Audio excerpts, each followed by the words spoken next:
It's WrestleMania week here on Against the Ropes.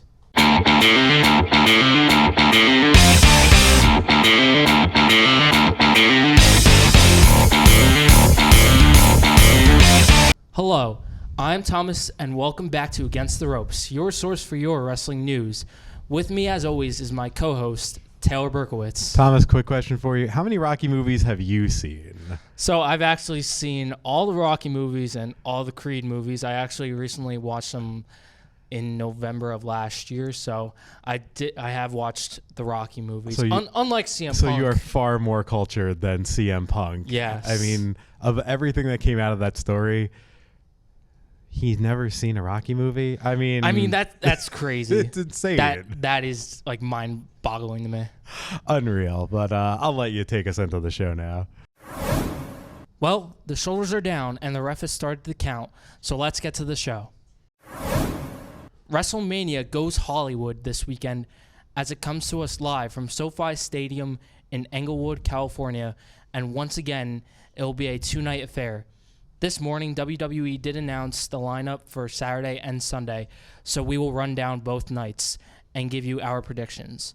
First up, kicking off WrestleMania Saturday, unlike Dwayne and Dave, John Cena is working in Hollywood this weekend and will be taking on Austin Theory for the United States Championship. The question for me isn't who wins, but who does John Cena drop the title to on Raw this Monday? Berk, do you agree? Well, that was my question. I'm sorry. You know, my question isn't who wins. Well, now we've gotten to we saw the card. We kind of put things we'll clue everybody in here. We've put this together last night, and then the card came out today. We didn't have the card, so things are moving around. They're putting this at the top of the card on Saturday night. Cena's walking. I mean, come on. Cena's walking out of there. We're in 2023. John Cena is going to be ending night one of WrestleMania holding the U.S. Championship. That's not in dispute at this point, as far as I'm concerned. And then he's going to lose it on Monday to Braun Breaker. You think so? They're using this as a ploy to bring somebody else up. There's nothing that makes. I'm sorry. There's nothing that makes sense about putting this match in the main event spot on night one, other than Cena walks out in Hollywood and then puts somebody over on Raw on Monday. Well, I honestly could see Austin Theory beating John Cena. I mean, that would just tell me Vince is in charge. And then you got Austin Theory as that uber heel, and all the heat gets put on Austin Theory. I don't think Cena's drawing that much heat at this point. Beating Cena's not drawing heat. You don't think so? No, not. I mean, listen, everybody loves John Cena. Everybody already kind of, we know Austin Theory's kind of smarmy here. There's no benefit. Maybe at the beginning of the night you do that, but they put them at the top of the card for night one. This is a Hollywood moment for John Cena. There's no doubt about that in my mind. I'm thinking if he does win, I would want to see him maybe do an open challenge the next night on WrestleMania, or I would say the Raw. It's going to be Raw after. The Raw after WrestleMania is more likely. Yep. But I would honestly love to see him face Carmelo Hayes from NXT. I think Braun loses the NXT Championship to Carmelo Hayes and then gets called up. We'll find out before the show. I mean, we'll find out which one of those two guys is beating Cena on Monday at NXT. Because the loser's beating Cena. One question I have for you: are you going to tune in to NXT? No, because I think it starts at around. I think it starts at like 1 p.m. Right? Yeah, I'll be traipsing around Boston somewhere on Saturday. So. Oh my God, John Cena's hometown. So are you going to see him? Oh, yeah, he's going to be in Hollywood. Never mind. Sorry. You can't see him. You can't see him. Exactly. So next, we're going to move into 6-woman tag team action. The team of the women's tag team champions, Becky Lynch and Lita, along with Trish Stratus, will be taking on Damage Control, Bayley, Io Sky, and Dakota Kai. Berk, who you got? I actually kind of forget on this one, but I think I'm sticking with Bayley and her crew. I think there's probably going to be some heel turn with either, Lita or Trish or something, and you'll set up an angle there. They got to give Bayley and that crew a win because all they do is lose, as far as I can tell. I'm going with the team of Becky, Lita, and Trish Stratus walking out with the win. I think they've been on a roll recently, in terms of promos. Even though on Monday, Becky Lynch's promo that she cut that, I don't know if you saw, but her promo wasn't that good, honestly. No, this has lost some steam for me, but they'll keep putting it out there. Next, in a COVID WrestleMania rematch or in a WrestleMania 36 rematch, the Queen Charlotte Flair will be defending her SmackDown Women's Championship against Mommy Rhea Ripley. Berk, who do you have walking out as a SmackDown Women's Champion? I'm going with Rhea on this one. I think, again, she's got to get her win back. She's the hottest female star they have at this point. I really, don't know what Charlotte has done since her return. She seems like, again, you just needed to get the belt off of Ronda and put it on somebody. This is the right move. Put it on Rhea Ripley and send her to the moon. Yeah, I'm going with Rhea Ripley walking out as the new SmackDown Women's Champion. I feel like after Charlotte beat Rhea at WrestleMania 36, I feel like Rhea's career definitely spiral, I would say. Yeah, I mean, they should have strapped the rocket to her then. They didn't. Mm-hmm. They got to do it now. Yeah, I would have to agree. I think she is walking out as the new SmackDown Women's Champion. So next in the men's WrestleMania Showcase Fatal 4-Way match, it will be the Alpha Academy against the Street Profits, against the Viking Raiders, against a team of Braun, Strowman, and Ricochet. Berk, which team do you have walking out with the win? I put as little thought into this as WWE has into this match. Let's give it to Ricochet and Braun because he's so big. Mm-hmm. That's it. I got nothing for this one. Yeah, I'm going with Braun and Ricochet. I could really see them walking out with the win. I feel like Ricochet and Braun Strowman are probably two of the underrated talents in this match. Yeah. I would say, and I feel like they really deserve this win. So I'm going Braun Strowman. Let's face it, this is the Andre the Giant 4-way of we have nothing going on for you. So exactly. There are bigger spots on the card. And now moving on, we've got the visionary, the revolutionary Seth freaking Rollins taking on the social media megastar Logan Paul, in which is supposedly Logan Paul's last match in the WWE for the foreseeable future. Berk, do you think Logan Paul is coming out with a win, or will Seth freaking Rollins burn it down on Logan Paul's career in the WWE? This is one where, again, we're going to know if Vince is in charge.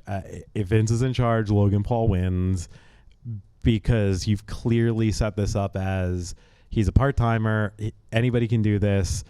This is an embarrassment. Mm-hmm. You're just embarrassing your fans if you have him win. And that's a Vince move. Mm-hmm. He's going to draw so much heat. I think it's going to be Seth. I think, Triple H still has common sense, and you're going to send people home happy. Yeah. Or not send them home, but you're going to keep them happy. Yeah, I'm going to go with Seth Rollins on this one. I think Seth Rollins is going to embarrass Logan Paul on his birthday, by the way. Good. So I think I'm going with Seth Rollins on this one. And now it has finally come down to this. Dominik Mysterio has gone too far when he told his mother to shut up last Friday on SmackDown. His father, Rey Mysterio, finally snapped and gave Dominik what he deserved. On Saturday, it will be father against son, as Dominik Mysterio takes on his deadbeat dad, Rey Mysterio. Berk, who have you got walking out with the win? Are you betting on a hardened criminal or an old man? I'm going with the old man here. Deadbeat dad. I don't know. They had their custody, disputes back in the day. But no, I think Ray's, I think this has to be a babyface moment for Ray, especially with Hall of Fame weekend.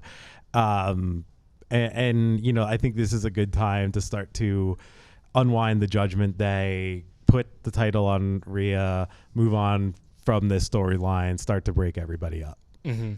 Yeah, I'm going to have to go with Rey Mysterio on this one.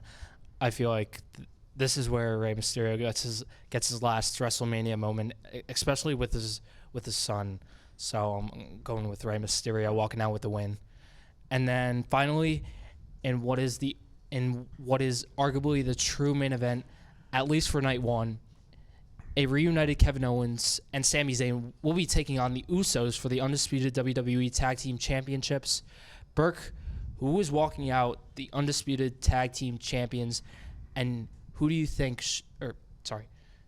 And do you think it should main event night one? That question, I thought it absolutely should have. And seeing Cena and Theory, at the top of the card when it came out is just mind-boggling to me.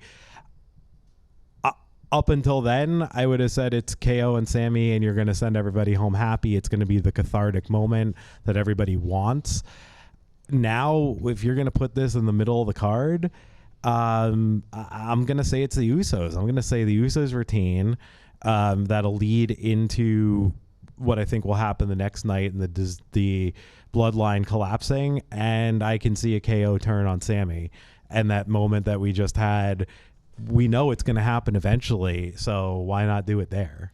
So you're going with the Usos retaining? I'm going with the Usos, yes.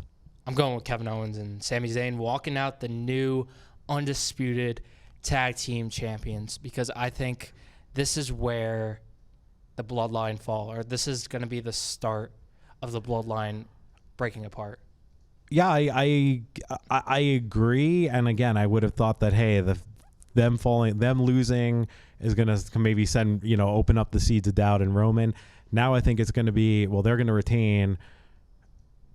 Spoiler alert for segment 2, Cody wins, and now you got a title hold, a non-Roman title holder in the bloodline. That's going to create the problems. Mm-hmm.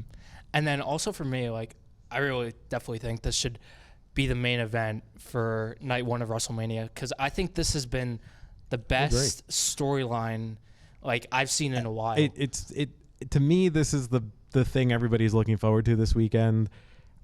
So once again, why they're not pushing that to the top of the card, maybe they'll change their mind, but when that graphic came out earlier, I was stunned. Mm-hmm. I was stunned. Well, that's all the matches for WrestleMania Saturday. When we come back, we will run down the WrestleMania Sunday card. Don't go away. Welcome back to Against the Ropes. Jumping straight into the WrestleMania Sunday card, we're going to talk about the least anticipated match of the weekend, Brock Lesnar versus Omos. Tom, who do you have on this one? And let's just get this out of the way. I'm going with Brock Lesnar.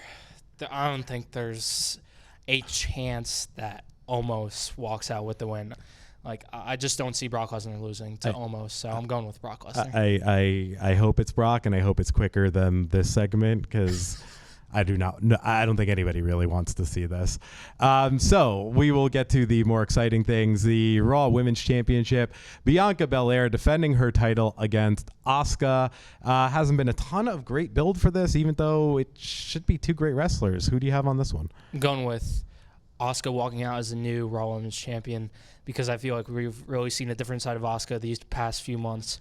And so I think AUSKA deserves to win the Raw Women's Championship. So I'm going AUSKA. I agree with it's been a different side of AUSKA. I'd love to see her come out of here. I think you're going to have a title change with RHEA. I don't think they're going to change both. And I think there's just too much value in keeping the belt on Bianca Belair, especially because I think Montez Ford is going to get pushed to the moon coming out of this, and having the two of them as, babyface, kind of whatever they are, a babyface couple with a title, I think is going to be a lot more valuable for them. We are going to the women's, we'll call this the Andrea the Giant which there was an actual Andrea the Giant. Fatal 4-way, again, this is the Creative Has Nothing For You match. Liv Morgan and Raquel Rodriguez taking on Natty and Shotzi, taking on Ronda Rousey and Shayna Baszler, taking on Sonya Deville and Chelsea Green. And once again, this is not something most people are looking forward to, but who are you going with on this one? Well, I have 2 teams in mind right now. I'm either going with... It's predictions. You pick one. I'm going with Liv Morgan and Raquel Rodriguez. I feel like Liv Morgan and Raquel Rodriguez definitely need this win, and I just see them walking out with the win, so I'm going with them. Yeah, I'm with you on this one. Liv, former champion, Raquel Rodriguez, I think they do want to push her, and I think this is going to be a way to get that done. Mm-hmm. So, I definitely agree with that one. Next up, this is, again, this will be a little more fun. Hell in the Cell, you've got Demon Finn Balor taking on the Rated R Superstar Edge. Hopefully, a great match to end the feud, if the feud actually ends. Who do you have on this one? I'm going with Edge, walking out of the Cell with the win. I feel like Edge, I think this could potentially be his last WrestleMania match, and I feel like he deserves that last and final spotlight if this is going to be his last WrestleMania match. So I'm going with the Rated R Superstar Edge, walking out of Hell in a Cell, the winner. I'm with you on this one. Again, I think he gets the moment. As I say, I think this. I feel like this should have ended at up at their match in Montreal in Elimination Chamber. So I think he's going to walk out. And again, I'm looking at this as the broader problem dissolving of the Judgment Day, and it's time for everybody else to move on. All 3 of them losing, or Rhea Ripley winning and the other 2 guys losing is a great way to end that. The triple threat for the Intercontinental title will be Gunther, but I still call him Walter, versus Sheamus versus Drew. It's really the Northern Europe Championship. Who do you have between these 3 Northern European superstars? I'm going Sheamus, walking out as the new Intercontinental Championship. Or Intercontinental Champion, I'm sorry. But yeah, I'm going with Sheamus because I feel like he's still this is the only title he hasn't won. I'm pretty sure, right? If I'm not mistaken. So I'm going with Sheamus walking out as the new Intercontinental Champion. I think Walter, they've kept it on him. They've made him look strong. It's not the time to lose. And again, there's no value in I love Sheamus. I love Drew, but Drew, it would be a demotion. Mm-hmm. Sheamus is just, not at that point anymore. So I'm going to keep it on. I'm going to keep it on Walter. Oh, Walter. Okay. On Gunther. Okay. And the last match of the night, again, the one that they have been building up and was basically planned last year. Cody taking on Roman Reigns for the undisputed Universal Championship. This is it. Who do you have? I'm going with the American Nightmare, Cody Rhodes. That was impressive. I'm going to give you that. Thank you. Any thoughts on that one, or anything you want to say? Because I'll share mine. So I think he wins again, or he beats Roman Reigns and becomes the new undisputed Universal Champion. And then I think the next night on Raw, you have Cody Rhodes come out, cut a promo, and then you have Randy Orton return, and that's going to be his first feud after Mania. That'd be a nice little feud to start with. I like where that's going. Yeah, I mean, I just think there's, as I said, I think this is the, you're moving into new storylines, and the bloodline needs to dissolve. Roman dropping the belt is where it has to go. They put all their eggs into Cody. They've told this story. This is the way it's going to be. So I'm going with Cody, and give it up for the neck tattoo. But again, I'm exhausted. Just thinking about how long that card is going to be over 2 nights is a lot. That's going to do it for us for this week. But before we go, there's a lot of other wrestling besides WrestleMania. So Thomas, what are you above the non-WWE stuff, non-Mania stuff? What are you looking forward to the most? Looking forward to the Hall of Fame, honestly. It's always one of my favorite events of the year. I really like to hear the speeches. I gotta say, one of my favorite speeches from the Hall of Fame was the D-Generation X speech from 2019. That was one of my favorite. And the Hall of Fame is just like a beautiful ceremony, and it's really like a night to like recognize the superstars who paved the way for the like future superstars of the WWE. So glad you didn't say the Hillbilly Jim speech, because I think it's still going on right now. The thing I'm looking forward to is Kota Ibushi making his return to the ring. He's wrestling against Speedball Mike Bailey in Bloodsport, and he is wrestling against Joey Janela at Spring Break. Again, don't know how much I'll be able to watch of this weekend, but yeah, that's what I'm looking forward to, seeing Kota Ibushi back in the ring. Really quick before we go, what is your favorite WrestleMania of all time? WrestleMania 3. It's not even close. I mean, you know, Macho Man versus Ricky the Dragon Steamboat. I mean, it's the greatest match of all time, in my opinion. So, and I'm a Macho Man guy. Greatest match of all time. Greatest WrestleMania of all time. For me, I'm going to have to go with WrestleMania 34, because that was my first WrestleMania I actually attended in person. And I got to say, it was a great experience. If you have the time, definitely go to a WrestleMania, because it is worth it. And again, speaking of things that might have just ended, that show might have just ended too. Yeah. I'm surprised you're still not trying to get out of the parking lot. No, that was WrestleMania 35. That was 35. Sorry. Yeah, because that ended at like 12:30 a.m. It's a long says it night. right here. There you are. 4/7/19. Actually ended April 8th. Yeah. FYI. That's going to do it for us. Folks, enjoy your Mania weekend. And before we go, Wayne Hills, acknowledge me.